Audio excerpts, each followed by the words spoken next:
Good start. against Jerusalem. It's the killer right The there. right hand, Will Melvin. And Melvin is going for Jerusalem! pressure. Oh my God! Whoa! That's what I'm talking Right about. hand on the button.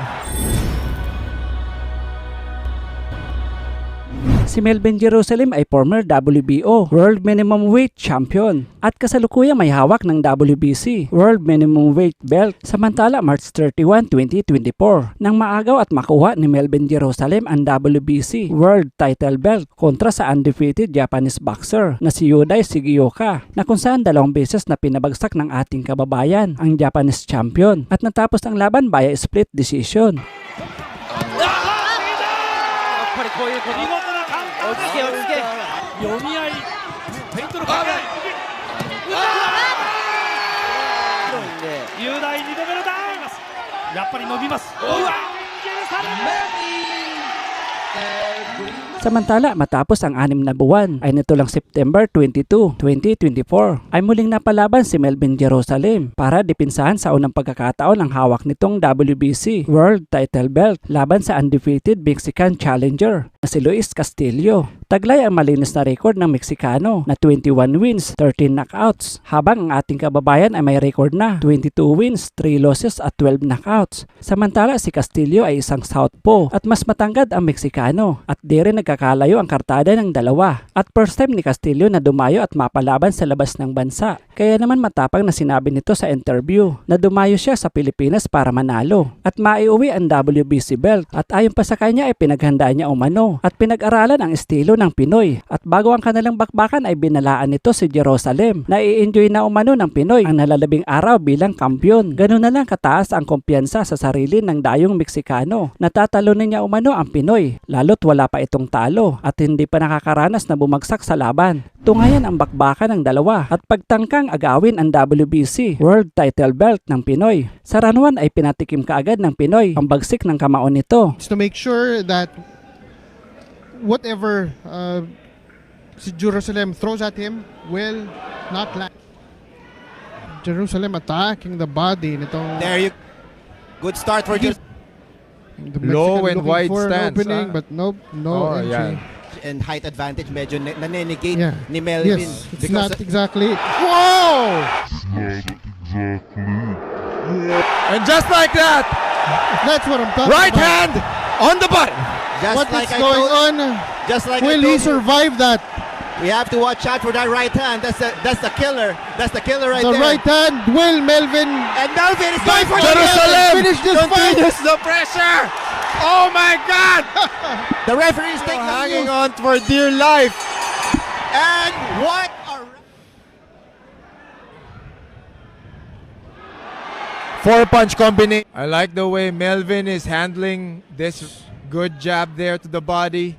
Lead straight by Castillo. Hook dun si Jerusalem. Castillo trying to go for the body. Against Jerusalem. Oh. Which in this building is just electric. klaseng level ng laban.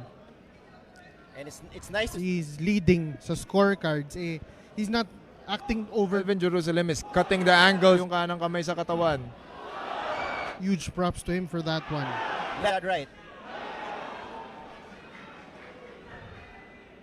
You know, he's still pressing the action. He's Body still. shot. Right hand from Ito na Jerusalem naman lands yung again. kanan na yun. Dun siya nadali Medyo- nung first round eh. He wanted Why? to go down. He wanted to, parang he's trying to counter pero wala eh. Dun siya Nice nahuli. right Oh. hand from Lead straight uli.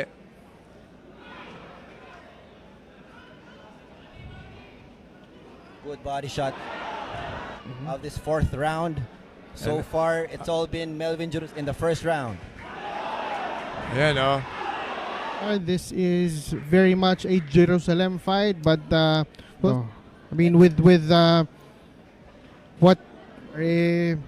I'm surprised. That's the Mexican spirit right there. That Yes. body hoping for some dividends later on in the fight. Yung work rate ni good combination for Jerusalem. Adi, after that flurry. If you're Fighting as planned, not getting ranges to the body, into the head. Oh, that was a sneaky Castillo.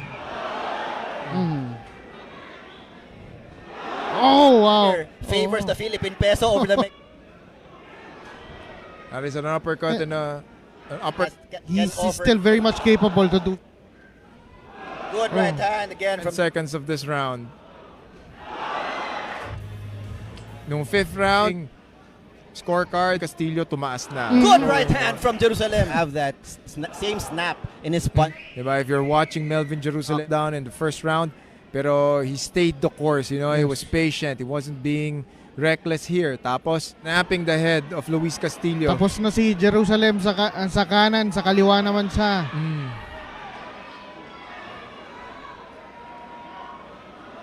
Good one, Oh. too. Just as how they teach you in the boxing gym.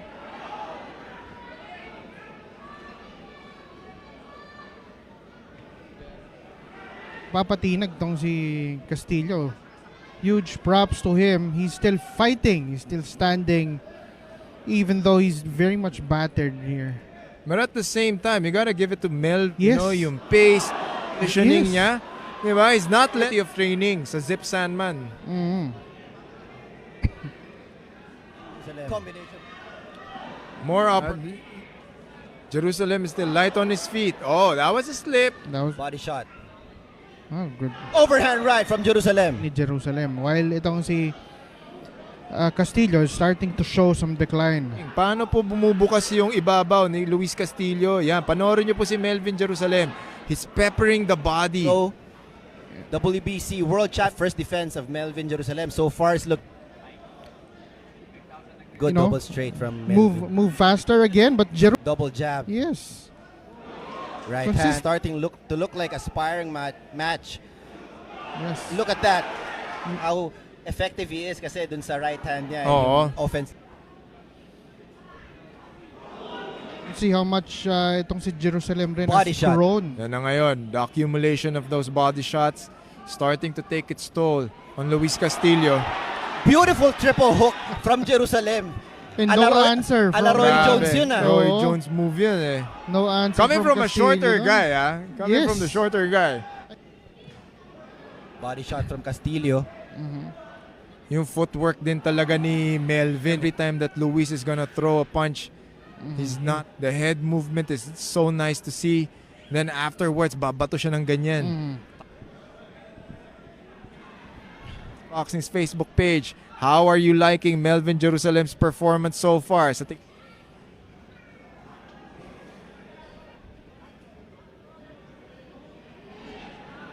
You know, I mean, there's a part of me that And in the scorecards. he's not really being threatened by Luis Castillo. Pero tandaan po natin mga kaibigan, yung binabato ni Melvin na yun, pumupuntos pa rin yun ha. Absolutely. Covering up.